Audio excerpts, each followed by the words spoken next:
Hallis was born in Chicago in 1995. He attended the University of Illinois in Urbana-Champaign, playing football, baseball, and basketball. Prior to his final semester at Illinois, Hallis enlisted in the United States Navy. He would later be awarded his college diploma, despite not finishing all required coursework.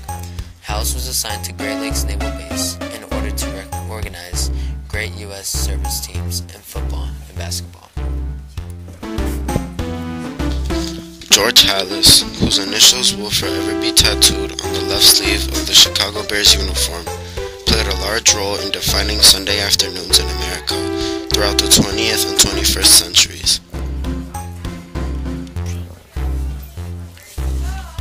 After a couple years in the Navy, Hallis gained a roster spot with the New York Yankees in 1919, but his failure to hit the curveball ended that career almost before it started. The only permanent memory he would have from his Yankee career was a hip he injured sliding into second base. After his baseball career ended, Hallis returned to the Chicago area and found himself working for a railroad designing bridges, honoring his civil engineering degree. He promised his mother that he was finishing playing sports and would settle down into a real career, but at the same time snuck off to play football for club teams on weekends. Based on his reputation organizing the military service sports teams, Hallis in early 1920 received a call from the Staley Starch Works based in Decatur, Illinois. The Staley Company wondered if Hallis would relocate to their central Illinois city to work at the company, as well as organize and coach the company's football and baseball teams. Hallis jumped at the opportunity.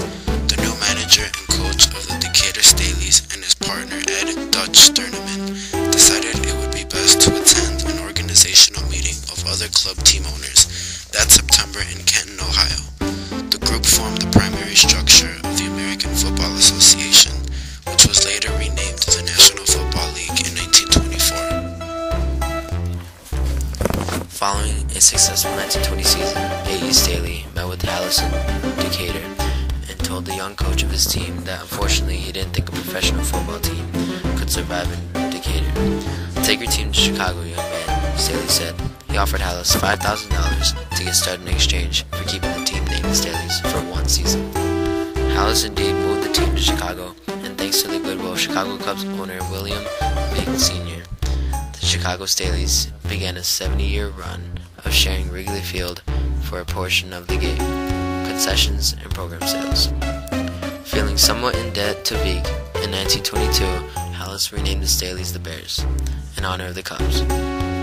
Not only was Hallis coaching and running the business side of the Bears, he also played various positions with the team until finally retiring as a player after the 1929 season.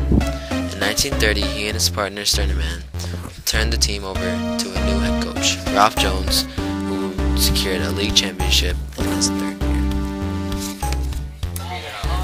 Hallis would return as head coach after the 1932 championship season, and at the same time barely won a battle with Sterneman to retain ownership of the team. Hallis' 1933 team won another world championship, dominating the league at this time, and by the end of the decade was forced to retool again. His teams won NFL championships again in 1940 and 1941, just as Hallis re-enlisted in the Navy following the attack on Pearl Harbor. Such a dramatic change came when George Hallis added a man in motion to the original T-formation offense. In the early years of the NFL, offensive formations were basic compared to today's standard. There were no confusion plays, and plays were often predictable. The T-formation is a simple setup that lines three backs in a row behind the quarterback. The quarterback takes the snap directly from the center, which was a big change from the single wing, and is direct snap to the tailback, before handing the ball over to one of the backs. Back in the 1930s, the direct snap to center from the quarterback was revolutionary in contrast to today's game. The hand-to-hand snap sped up the action and allowed the running backs to hit the holes at full speed. In the single wing formation, the tailback had to wait for the ball to get to him, corral it, and start running. The slight change had the biggest impact of any innovation in NFL history in shaping offense as we currently know it today.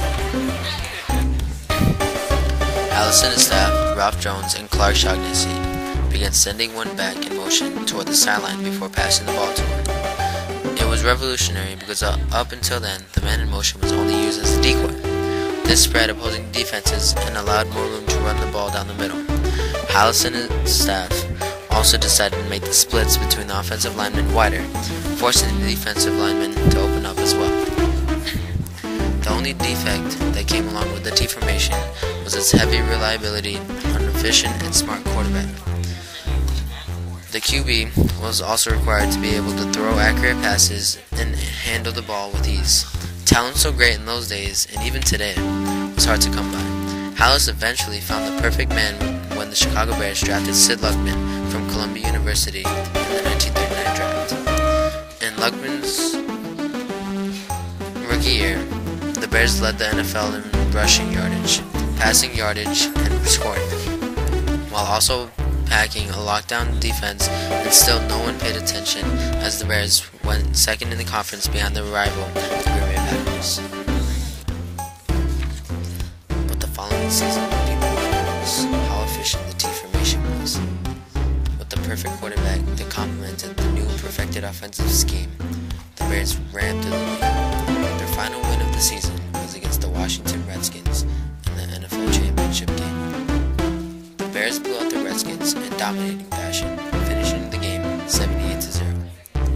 The Bears were NFL champions. With the blink of an eye, the entire NFL began using the T formation. George Halas had 3 books written about him. The 3 books were George Halas, Chicago Bears, Bear With Me, and Papa Bear, The Life and Legacy of George Halas. All being biographies, it was evident that George Halas was an important figure in NFL history. A year after Halas' death in 1983, every NFC Championship game winner gets to lift the George Halas Trophy. After the NFC Championship game, the winner goes on to play in the Super Bowl, and if fortunate enough, they'll get to lift the Vince Lombardi Trophy.